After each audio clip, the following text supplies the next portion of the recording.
Let's speak now to Professor Natanya Meyer, Associate Professor at the University of Johannesburg and co-author of that Stellenbosch Business School South Africa Entrepreneurship Monitor Report. A very good evening to you and thank you so much for speaking to us. Thank you for having me on the Late Night Show. So you say South Africa is lagging behind both global and African levels of entrepreneurial activity and its effectiveness of supporting the entrepreneurial ecosystem development is also wanting. Let's first start with a comparative study. I mean, friends sent me something about Kenya's growth, particularly in terms of startups. So just how bad are we? Particularly, let's start with comparing on the continent and then we can go globally. Okay, so on the continent, we are among the lowest ones performing that's participating in the Global Entrepreneurship Monitor. I think we must just understand that the figures I have with me is comparative to those countries that's actually participating in the report. And on African level, there's 4 other countries, unfortunately not as many as we wanted. But on the African level, so yes, comparing to them, we are underperforming, and definitely on a global level, we are also underperforming, although there has been a decline in some of these entrepreneurial rates in other developing countries globally as well. Now, your report also indicates that early stage entrepreneurial activity has declined to below pre-pandemic levels. How does that differ from total entrepreneurial activity? Okay, so the total entrepreneurial activity is actually what we were referring to. So that includes the nascent entrepreneurs, those who are planning to start a business or have actively planned to start a business in the next few months or so. And then also those who are in the early stage entrepreneurial business venture, anything between 3 months and 3.5 years. So those are our total early stage entrepreneurs. Those are the ones, or our main measure, because that is where we see business startups. And obviously, as they grow into more established businesses, that rate often declines. But what we have seen is, and we've got a data trend table from 23 years. So the GEM has been tracking these variables for the past 23 years. So it's not just, something that's just for a year or two before COVID, because we know it was a little bit unstable over that time. But we saw a peak in this rate, this TR, or total early stage entrepreneurial activity, during COVID. And it was actually the highest it has ever been. This also happened in other developing countries globally as well. And one of our main reasons or justifications for this is because a lot of people lost their jobs. A lot of these new businesses that actually started during the COVID time was out of necessity, unfortunately not out of opportunity or high growth businesses.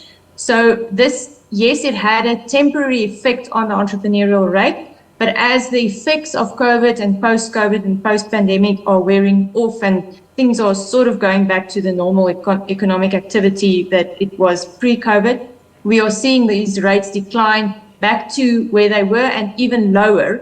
But hopefully, we'll see a dip, because there is a little bit of a lag in the data. Hopefully we will see a dip where this total early stage entrepreneurial activity can start rising slowly again. We hope that will happen in the next year or two.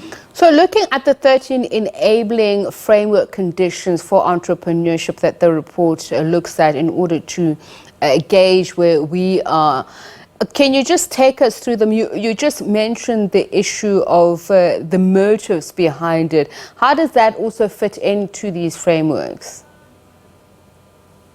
Yes. Okay. So the GEM also measures what we call the entrepreneurial framework conditions. It's 13 indicators that over the years have been developed. And these indicators or factors need to be in place for the environment to be conducive for businesses. Firstly, to start. Secondly, to grow. And thirdly, to thrive, because that's what we want to see. We want to see them employ people. We want to see them contribute to the economy, tax-wise, etc. And if these conditions are not in place, then that is when we see the TR, the intention, motivation, all of those factors or all of those variables declining. And unfortunately, that is the case in South Africa at the moment. From the 13 variables, and I'll just briefly mention a few for time constraints, We are underperforming in all of them below 5. It's a measurement out of 10, and it gets measured by experts in the country who knows all about finance and the different variables that's in here. So just to quickly run through them, finance is one of them, government support, education, infrastructure development, culture, and market dynamics, internal market burdens and regulations, etc. So from those, the ones that's worst performing at the moment is our entrepreneurial education at school level. And this is something that, if we want to fix this, is going to take many, many years before we actually see the result of that. So long term, I would say that we really need to look at bringing in entrepreneurial mindset within our schooling system, so that young kids from the onset can think entrepreneurial and, you know, can go out there and want to start a business as one day when they are teenagers or young people or adults. So that's one of the main problems we are seeing at the moment. Your report also says that South Africa effectively rose 5 places. That was, I think, pre-COVID or during COVID. Now, I'm just wondering what set of conditions existed then that we are unable to carry through with? Because, yes, a lot of people were getting assistance. But I'm also just wondering, in terms of mindset, we have realized how much we're dependent on certain things and how we need to pivot in certain ways post-COVID. Why was this not a priority, given the fact that, as you said, we've been talking about taking it to a foundational level, this entrepreneurship, knowledge and spirit? Yes, so those 5 places that you are referring to is measured by the index of these 13 indicators, which we call the NECI. And although we rose 5 places, we were almost at the bottom, and we're just now 5 places up in 50 countries. So it has risen, although I won't say the rise is significantly to say that we're out of trouble.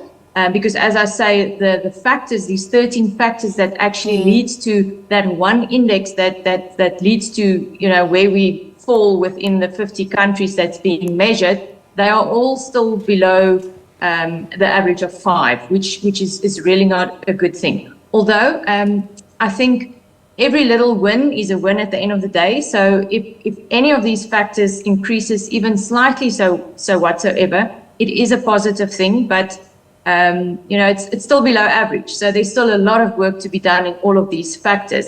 And I think the one thing we must remember, there is a little bit of a lag. So we are still recovering definitely from post-COVID effects and some of the longer term scars that it has left on the economy and employment and a lot of other socioeconomic issues that it has left. So I'm really hoping that with the right policy implementation, the right strategies from government, private industry, because remember, we're quick to just blame the government. It is definitely some responsibility from them as well if we look at these factors, but there's stuff that needs to be done from a private sector perspective as well to get these indicators at a higher level. And hopefully if that can start happening, we will see a rise in these indicators in the next year or 2. Thank you so much for your time, Professor Natanya Meyer from the University of Johannesburg.